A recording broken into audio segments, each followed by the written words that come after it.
Bir dönem vardı. Dünyada otomobil denince insanların aklına tek bir ülke gelirdi. Almanya.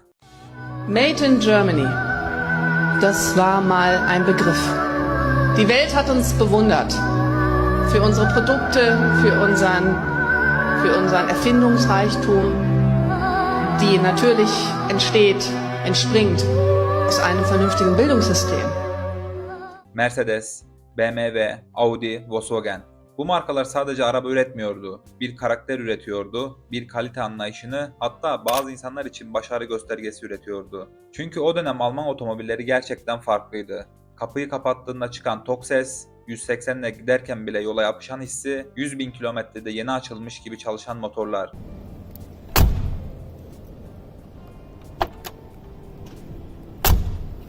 İnsanlar Alman arabalarını sadece ulaşım için değil, bu araba uzun yıllar beni üzmez düşüncesiyle alıyordu. Ve işin ilginç tarafı şu, bunu sadece kullanıcılar düşünmüyordu. Rakip markalar bile Almanlardan korkuyordu. 90'larda ve 2000'lerin başında Alman otomotiv endüstrisi zirvesindeydi. Özellikle dizel motor teknolojisinde, şanzıman teknolojisinde ve premium otomobil algısında dünyanın merkezine dönüşmüşlerdi. O dönem bir E39 kasa BMW'ye binmek, bir W124 Mercedes görmek ya da bir Audi Quattro'nun reklamını izlemek gerçekten başka bir histi. Ama bugün aynı soru gittikçe daha fazla soruluyor. Neden artık eskisi gibi değiller? Çünkü artık insanlar arabalarını konuşurken motoru değil, yazılım ekranı, batarya sorunlarını, elektronik arızaları konuşuyor. Ve belki de ilk kez insanlar Alman otomobillerinin geleceğinden şüphe etmeye başladı. Peki ne oldu? Bir dönem otomotiv dünyasının tartışmasız lideri olan Almanlar, nasıl oldu da bugün Çinli markalarla, Tesla ile ve yazılım şirketleriyle rekabet etmeye başladı? İşte bugün bunu konuşacağız. Alman otomotiv dünyasının yükselişini, zirve dönemini ve yavaş yavaş başlayan çöküşünü.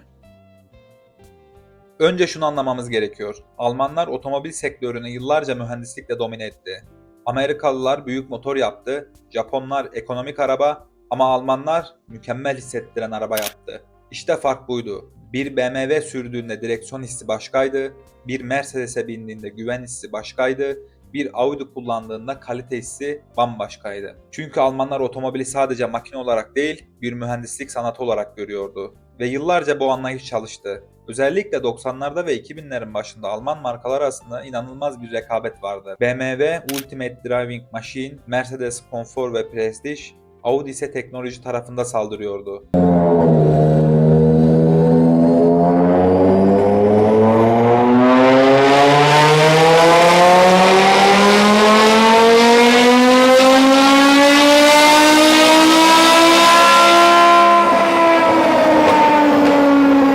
Hatırlarsanız billboard savaşları bile yapıyorlardı. Bir marka diğerine laf sokuyordu, diğeri cevap veriyordu. Bu dönemde Mercedes-Benz, BMW, Porsche ve Volkswagen gibi markalar sadece farklı segmentlerde rekabet etmiyordu. Aynı zamanda küresel otomotiv algısını birlikte şekillendiriyordu. Otomotiv basınında sık kullanılan bir ifade vardı. Alman otomobili segmenti takip etmez, segmenti tanımlar. Bu cümle bir slogan değil, pazardaki gerçek güç dengesinin yansımasıydı. Zirve döneminin temelini 3 teknik alan oluşturuyordu. Motor mühendisliği, şanzıman ve aktarma sistemleri, şasi ve yol tutuş dengesi. Özellikle dizel motor teknolojisi Alman üreticilerin Avrupa pazarında uzun süre rakipsiz kalmasını sağladı. Volkswagen grubunun TDI motorları, Mercedes'in CDI serileri ve BMW'nin sıralı motor mimarisi hem performans hem verimlilik dengesi açısından dönemin referans sistemleri olarak kabul edildi. Bu araçların ortak özelliği sadece güçlü olmaları değil, uzun süre bozulmadan çalışmalarıydı. W124 Mercedes, E39 BMW ve Audi'nin Quattro sistemli modelleri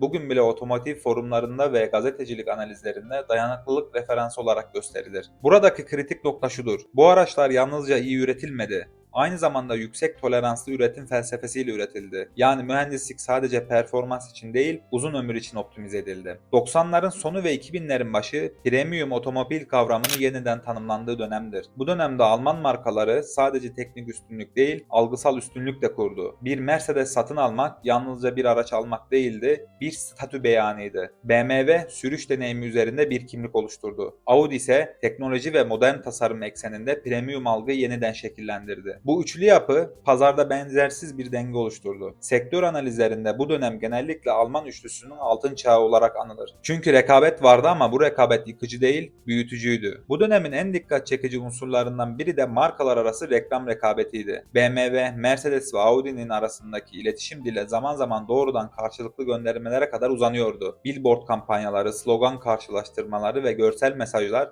otomotiv dünyasında nadir görülen bir marka savaşı atmosferi oluşturdu. BMW'nin sürüş odaklı agresif dili, Mercedes'in konfor ve statü vurgusu ve Audi'nin teknoloji merkezli yaklaşımı sadece ürün farklılığı değil, aynı zamanda marka felsefesi çatışmasıydı. Otomotiv gazeteciliği açısından bakıldığında bu dönem şu şekilde özetlenir. Alman markaları birbirleriyle savaşırken aslında Alman otomobilin küresel değerini birlikte yükseltiyordu. Bu önemli bir paradokstur. Çünkü rekabet marka değerini düşürmedi. Aksine premium algıyı güçlendirdi. Tüketici zihninde oluşan sonuç nettir. Eğer bu markalar birbirine bu kadar yakın seviyede rekabet ediyorsa hepsi iyidir. Zirve döneminin en kritik avantajlarından biri yüksek marka sadakatiydi. Premium segmentte kullanıcı davranışı oldukça nettir. Bir BMW müşterisi genellikle BMW'ye geri döner. Mercedes kullanıcıları marka değiştirmez. Audi kullanıcıları ise segment içinde yükselmeyi tercih eder. Bu durum Alman üreticilere olağanüstü bir öngörülebilirlik kazandırdı. Satış planlaması daha kolaydı, ürün geliştirme daha güvenliydi, finansal projeksiyonlar daha stabildi. Bu nedenle Alman üreticiler uzun süre agresif risk almak zorunda hissetmedi. Çünkü sistem zaten çalışıyordu. Ancak bu güçlü yapı aynı zamanda sessiz bir yan etki üretti. Yüksek sadakat ve güçlü marka algısı zamanla inovasyon baskısını azalttı. Sektör literatüründe bu durum sıkça başarı kaynaklı durağanlık olarak tanımlanır. Yani bir şirket çok başarılı olduğu için değişim ihtiyacını geç fark eder. Alman otomotiv endüstrisi için bu dönem tam olarak böyle ilerledi.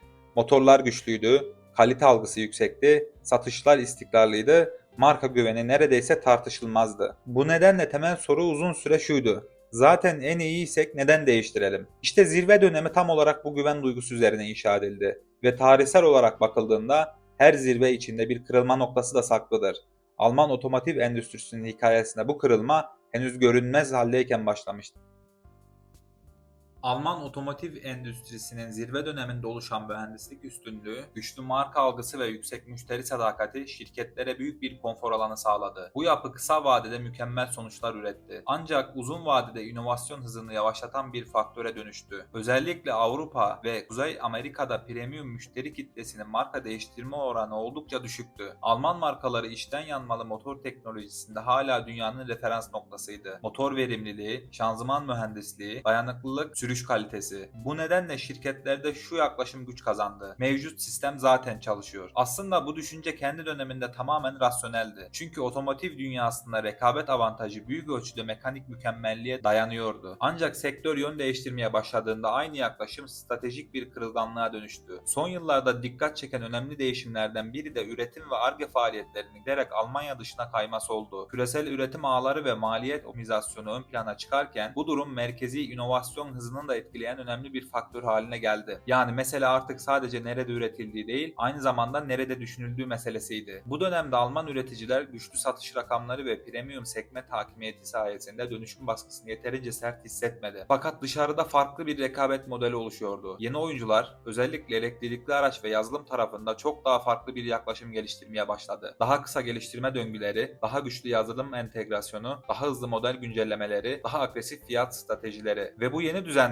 Alman üreticilerin en güçlü olduğu mekanik mühendislik artık tek başına yeterli olmamaya başladı. Alman otomotiv endüstrisi zayıfladığı için değil, çok güçlü olduğu için yavaşlamaya başladı. Bu yavaşlama dışarıdan hemen görünmedi. Çünkü marka gücü, satış performansı ve mühendislik itibarı hala çok yüksekti. Ancak sektörün yapısı değişmeye başladığında bu konfor alanı artık bir avantaj değil, stratejik bir gecikme faktörü haline geldi. Otomotiv endüstrisinde bazı dönemlerde değişim yavaş ilerlemez. Bir anda hızlanır ve eski kurallar aynı anda geçerliliğini kaybeder. 2010'lu yıllardan itibaren yaşanan süreç tam olarak buydu. Alman otomotiv endüstrisinin onlarca yıl boyunca kurduğu mekanik üstünlük artık tek başına rekabet avantajı üretmemeye başladı. Çünkü oyun alanı değişmişti. Eskiden iyi otomobil denildiğinde akla şunlar gelirdi: motor performansı, şanzıman kalitesi, yol tutuş, dayanıklılık. Ancak yeni dönemde otomobil artık sadece mekanik bir ürün olarak görülmemeye başlandı. Değerlendirme kriterleri değişti. Yazılım mimarisi, dijital kullanıcı deneyimi, batarya verimliliği, uzaktan güncelleme güncellemeler, sürüş destek sistemleri. Yani otomobil giderek hareket eden bir bilgisayara dönüşüyordu. Bu dönüşümle birlikte rekabet alanı da değişti. Alman üreticiler motor, şanzıman ve mekanik mühendislikte hala dünyanın en iyileri arasındaydı. Ancak yeni çağın avantajı artık yalnızca mekanik mükemmellik değil, yazılım geliştirme hızı ve dijital entegrasyon kabiliyetiydi. Ve burada kritik fark ortaya çıktı. Mekanik geliştirme döngüleri yavaştı. Yazılım döngüleri ise çok hızlıydı. Sektör raporlarında geleneksel üreticilerin yazılım geliştirme süreçlerinin yeni oyunculara göre belirgin şekilde daha uzun olduğu vurgulanıyor. Bazı analizlerde klasik OEM'lerin yeni bir araç yazılımını geliştirme süresinin 40-50 aya kadar çıktığını, teknoloji merkezli yeni oyuncularda ise bunun 8 ila 30 ay seviyesine kadar düştüğünü belirtiyor. Bu fark yalnızca teknik bir gecikme değil, doğrudan ürün döngüsü farkı anlamına geliyordu. Bu değişimi görünür hale getiren en önemli aktörlerden biri Tesla oldu. Tesla, otomobili üretim bandından çıktıktan sonra tamamlanan bir ürün değil, sürekli güncellenen bir teknoloji platformu olarak konumlandırdı. İlk kez tüketiciler şunu gördü. Araçlar yazılımla gelişebiliyor, performans güncelleme ile değişebiliyor, yeni özellikler sonradan eklenebiliyor. Bu, otomotiv tarihindeki en büyük zihinsel kırılmalardan biriydi. Alman üreticiler dönüşümü fark etti. Ancak organizasyon yapıları onlarca yıl boyunca mekanik mühendislik üzerine kurulu olduğu için adaptasyon hızları sınırlı kaldı. Çünkü yeni çağda yazılım artık küçük bir maliyet kalemi değil, doğrudan ürün deneyiminin merkeziydi. Bu yüzden sektör içinde sık sık Nokia benzetmesi yapılmaya başlandı. Tıpkı Nokia'nın donanım gücüne rağmen yazılım devrimini geç okuması gibi,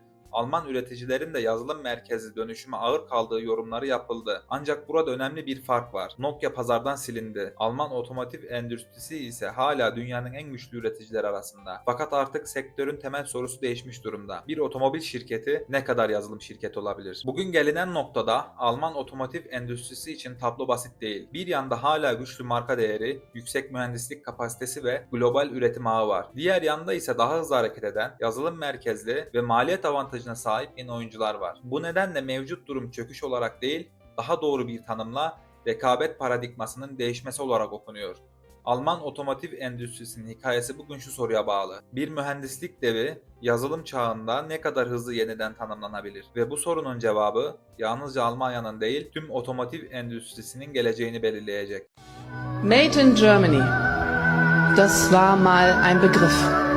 Die Welt hat uns bewundert.